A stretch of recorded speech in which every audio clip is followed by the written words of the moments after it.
8 të ngujuarit e grevësurisë kanë kaluar një nga netët më të vështira që nga nisja e protestës ekstreme 24 ditë më parë.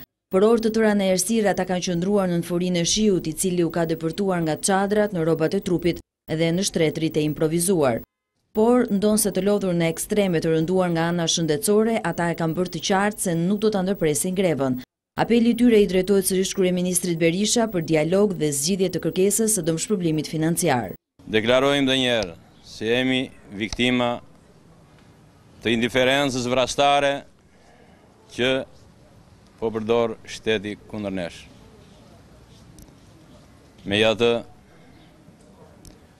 ne me durimin ton i cili po kalon në prova shumë të vështira, përsëri derën për të biseduar e kemi lënë gjithmonë hapur. Të na japi sipas ligjit dëshpërblimi që na takon. Ndryshe, ne do të vazhdojmë deri në fund. Jo policit jemi rrethuar, po dhe një shtet i tërë të jetë. Më herët, koordinatori i grevës Skënder Tufa i bëri thirrje Kryqit të Kuq që të ndërhyjë për të lehtësuar kushtet e grevës, e cila sa vjen e bëhet më e vështirë. Ai u ka kërkuar edhe drejtuesve të komuniteteve fetare të ndërmjetësojnë për një zgjidhje. Ndërsa policia vazhdon të ruajë me rreptësi ambientet e grevistëve, të ngujuarit nuk kanë marrë asnjë sinjal të ri për hapësira komunikimi me autoritetet qeverisëse për nisjen e negociatave.